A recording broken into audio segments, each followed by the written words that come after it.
1967 में हरियाणा विधानसभा में कुल 81 विधानसभा सीटें थी, जो अब बढ़कर 90 हो चुकी हैं। 1967 के हरियाणा विधानसभा चुनाव में कुल 43,87,980 मतदाता थे, जो इस बार के विधानसभा चुनाव में 4 गुना से ज्यादा बढ़कर 1,82,98,714 हो चुके हैं।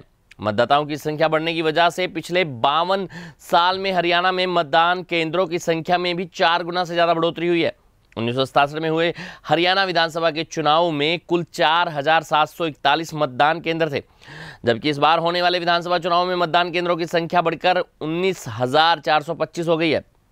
साल 1967 में बनी थी कांग्रेस सरकार। जी हां, साल 2014 में खिला था कमल।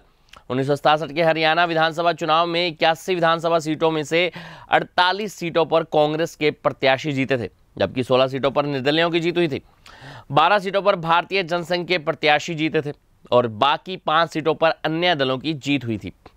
2014 में हुए हरियाणा विधानसभा चुनाव में राज्य की 90 विधानसभा सीटों में से 47 पर भारतीय जनता पार्टी, 15 पर कांग्रेस, 19 पर इंडियन नेशनल लोकदल, 5 पर निर्दलीय और बाकी सीटों पर अन्य दलों के प्रत्याशी जीते थे।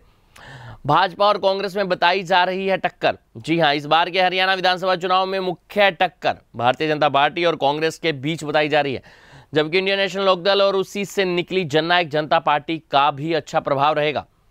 पहले चुनाव में विधानसभा पहुंची थी 4 महिलाएं। जी हां, हरियाणा में पुरुष महिला अनुपात अन्य राज्यों के मुकाबले काफी खराब है, लेकिन हरियाणा की महिलाओं की राजनीति में एंट्री की शुरुआत पहले चुनाव से ही हो गई थी। 1967 के हरियाणा विधानसभा चुनाव में 8 महिलाओं ने चुनाव लड़ा था, जिनमें से 4 महिलाएं विधायक बनी थी।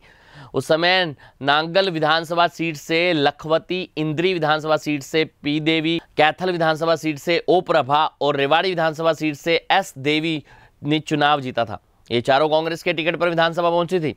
साल 2014 के हरियाणा विधानसभा चुनाव में 77 महिलाओं ने चुनाव लड़ा था और 13 महिलाएं विधायक बनकर विधानसभा पहुंची थी। हमारी खास रिपोर्ट।